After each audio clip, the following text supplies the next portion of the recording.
This is a video on how to create the perfect barbecue steak.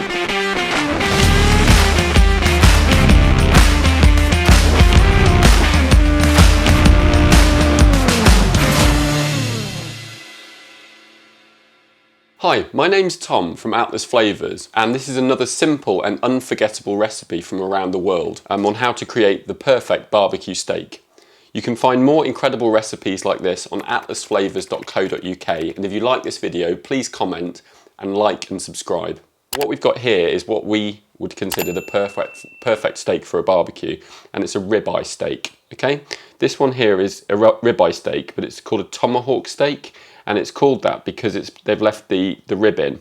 So the first thing I'm going to show you how to do is prepare a tomahawk steak, which you can buy from a butcher or a supermarket for the barbecue. So you'll notice you've got the bone in there, and you've also got quite a little bit of fat that's come with it. So what I'm going to do is first trim down the steak and then remove the bone. So you can see here we've got quite a little bit more fat than we'd want, and if you're barbecuing, that might result in a flare-up, which is what happens when the fat hits the coals, and that might end up with the barbecue kind of burning the steak and charring it, which you don't want. So I'm going to trim off some of the fat, not all of it, because the fat is what keeps it nice and juicy at the end, from around the edge of the steak. Just put that to one side. The next thing I want to show you is how to remove this bone. But before I do, you'll notice if you look down the steak, you've got the bone here and then a bit jutting out. That's very helpful, so keep the bone in for now, and you can just start by running your knife along the bone. You need a sharp kitchen knife for this, and watch your fingers.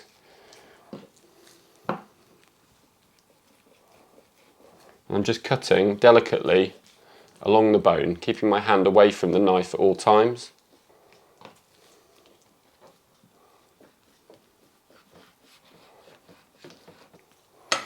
Excellent. So what we've got there is a perfect ribeye steak there. That's one. And then here you've got the bone still on. And all I'm going to do is just cut around the bone again with a sharp kitchen knife. And there we go, we put that to one side. So that's left us with two perfect tomahawk steaks. I'm just mindful now that I can see it of this fat here, so I'm going to trim that out. And again, that will avoid big flare-ups on the barbecue, which will result in charring of the meat.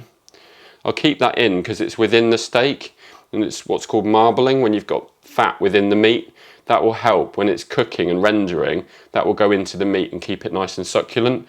And I'll just do the same thing again here. Just cut out this bit of the edge that we don't really want. If you've got that on the plate, you don't really want to eat that. So this is all waste for now, and I'll just put that to one side. Now, at atlasflavours.co.uk, it's important to select the absolute perfect seasoning for the food that you're going to eat. And for beef, we're recommending that you use our Argentinian chimichurri. It's fantastic, and the flavour profile is perfect for beef. Within it, you've got herbs and spices such as oregano, parsley, and smoked paprika. And the flavour profile, as I've said, is perfect for a steak like this.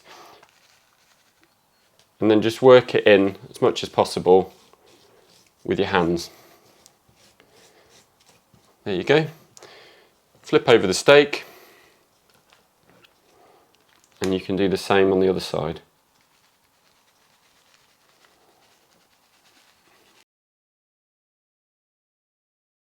Okay, now that the tomahawk steak has been sliced and we've seasoned it with Atlas Flavours Argentinian chimichurri, it's now down to the cooking. So I'm going to choose this thicker cut here for the barbecue. So if you follow me, we'll go out, we've got the barbecue ready, and this is the really fun part. So we're outdoors now, got a barbecue pre-set up. Now a little bit about the barbecue, it's just a standard kettle barbecue. I've chosen to do it on lump wood rather than briquettes. Lump wood burns a lot hotter. It burns for a shorter amount of time, but much hotter. And that's exactly what you need for a steak. Don't barbecue a steak on a cold or a warm barbecue. It needs to be hot, like almost like a furnace hot. You can see the white charcoal, and if you just place your hand just safely above it, you'll feel the heat. You can't keep your hand above it. It needs to be really, really hot. So I've got this steak here. I like it rare, So I'm going to do it for 2 minutes either side. If you like it well done, it's about 4 minutes either side. Medium, obviously, somewhere between the two, 3 minutes. So here we go. You should hear a hiss as it goes on. And there's that wonderful hiss.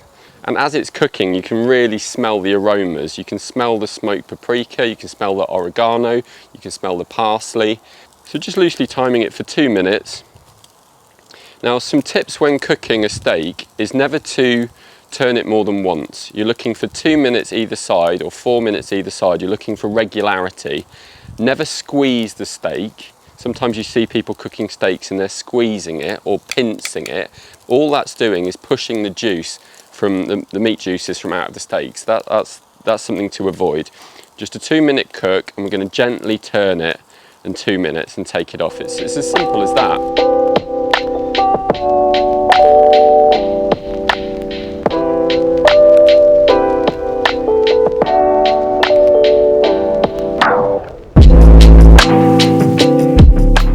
Okay, so it's been cooking for 2 minutes on each side, and you can see when I turned it, I was being as gentle as possible.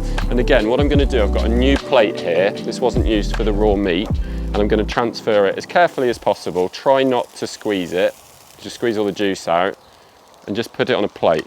Now, it's really important when cooking a steak to let it rest. It's a muscle, and the change in temperature is going to lead it to contract slightly as it cools. Now, don't eat it straight away. Don't touch it, just let it rest for about 5 to 10 minutes. It will still stay nice and warm, but that contracting slowly will mean that all the juices from the meat will stay inside as much as possible, and that's what you want. So I'll just let it rest there. Now, if you're thinking about cooking a barbecue for a group of friends or a big party, and you're cooking steak, it's really important to do the steak first, because you can see the intensity of the heat I've got here. You can barely stand near it. It's like a furnace.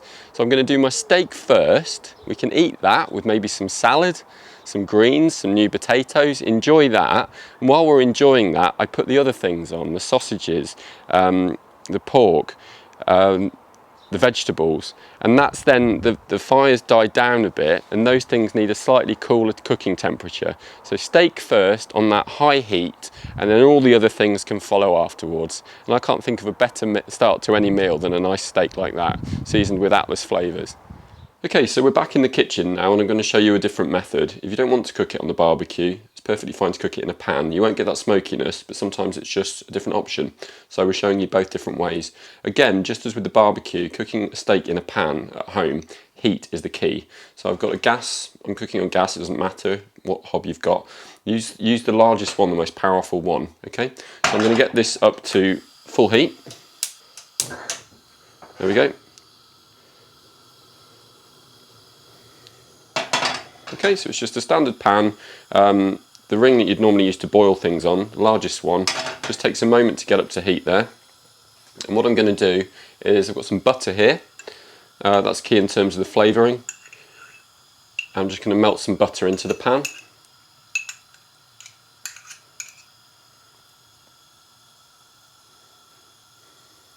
And what that will do is when the steak is cooking, it will help to caramelise the fats and any sugars that are within the rub. So, it's a thinner steak. If I was going to do this rare, I'd probably do it for about a minute each side, but I'll do it medium rare because that's more common. So I'm going to say on a steak this thick, you can see it's about a centimetre thick. We'll go for about a minute and a half on each side. So you can see the pan is starting to spit and hiss. That's my signal that it's hot enough to begin. And as soon as it goes in, try with a frying pan to drop it in, and remember which way you drop it in. So I'm going to start with the steak towards me at the bottom, and I'm just going to place it in gently, again trying not to squeeze it, into the pan. And there you go. So it's cooking away. I've got my eye on the clock. We're going to be a minute and a half. Regularity is important. That way when you cut into the steak, you'll see an even cook on each side. If you cook it much longer on one side than the other, the steak when you cut into it won't be as visually appealing. So what we're getting here as it's cooking away, we can smell the wonderful butter that's gone in, of course, but you can smell the beef starting to cook.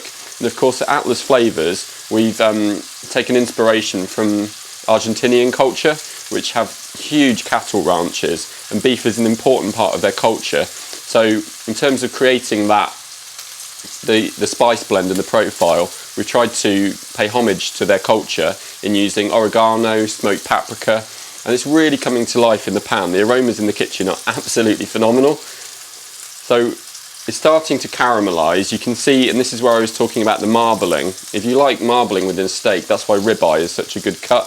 You've got this kind of network of fat within the muscle, and as it's cooking, you'll begin to see the fat render and caramelise, and all those juices are then going to go into the meat that you'll end up eating. So here we go. Again, I'm not going to, as I mentioned when I was using the barbecue, it's a complete error to, sometimes you see people pushing the spatula down on the steak, and all that's doing is losing all of the moisture, which is what you want within the steak. So as delicately as possible, I'm just going to get my spatula underneath the steak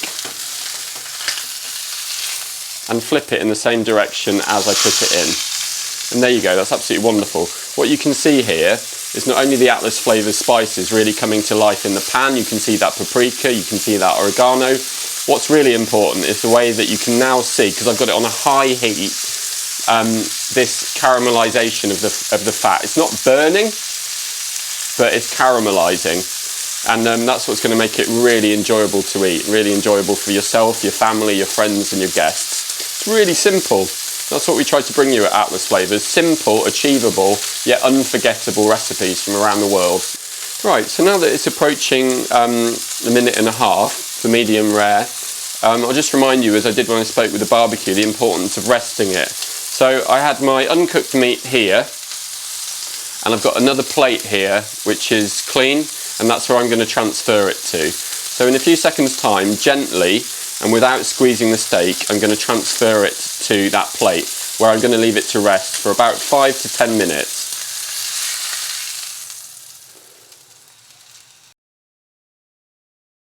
Okay, so we've left the steaks, both of them, to rest for about 10 minutes, and they're still lovely and warm.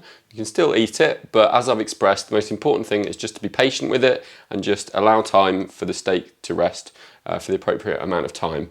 Now, you can serve that as it is, although it's quite a large steak, you'll notice. What might be nicer in terms of presentation, especially if you've got a number of guests, is to slice it. So I've got a nice sharp kitchen knife here and a fork. I'll start with the one that we did in the pan. Now, you can see how well it's cooked. The seasoning is absolutely wonderful. There's superb caramelisation. Just cut across the steak into strips, and you'll see straight away that we've got lovely tenderness and juiciness in the steak. And I don't know about you, but that looks absolutely wonderful. I've done it medium rare there, and I think for me that's probably most people's tastes. And just serving it in the centre of a table in slices like this and strips is wonderful, because people can begin to help themselves. So I'll just slice through it nice and quickly. It doesn't have to be perfect. It's quite nice if it's a bit rustic maybe. And then there you go. That's one way of creating what we would consider the perfect barbecue steak at home. If you haven't got the time to barbecue, or you can't barbecue, maybe you don't have one, you don't have a garden to barbecue in, it's perfectly fine to do it in the pan there. And if I just put it onto the plate there, that looks absolutely wonderful. In terms of presentation, I would be very happy if I went round to somebody's home and they presented me with that. That's wonderful. Now, obviously we're promoting as much as possible the use of barbecue cooking where appropriate. So here we've got the pièce de résistance. This is a ribeye tomahawk steak seasoned in Atlas Flavours Argentinian chimichurri, and you can see it's just a slightly thicker cut, and I've done this one deliberately rare. If you want it to be medium rare, obviously you just leave it on the barbecue a little bit longer than that. And equally, if you find that it's a little bit too rare, you can just finish it off slightly with a pan at home in the kitchen. But to be honest, if you can put it on the barbecue, you're going to get that real smokiness and depth of flavour. So the chimichurri recipe that we use has smoked paprika, and just by putting it on a barbecue, it really highlights that kind of smoky flavour profile. And again, just if you were to serve this entire steak to somebody, they might find it a little bit overwhelming, but just by slicing it like this, and again, you don't have to be too precious about it, people have got a choice of cuts, a choice of what they want. They can get one which is a little bit more tender, a little bit fattier if that's for their taste. And again, just loosely slice it. I'll speed up so that you can see the end effect. And yeah, I don't know about you, but this looks absolutely wonderful. I can't wait to tuck into this. And then it's just a matter of putting it again on a nice plate and serving it to your guests. So I'll put it out there, and you can serve it however you want, maybe with some chips, with some new potatoes, with a salad, with some corn on the cob. And for me, you've got a really nice comparison here between a thicker cut steak that's been cooked rare on the barbecue there, and one that's a thinner cut that we've deliberately done medium rare in the kitchen here on the pan, as you've just seen. So thank you so much for watching. I hope you've really learned from this. We've certainly enjoyed doing this. And for more simple but unforgettable recipes like this, check out atlasflavours.co.uk. Please comment and make sure that you like and subscribe. Thank you so much for watching, and I look forward to seeing you again in the next video.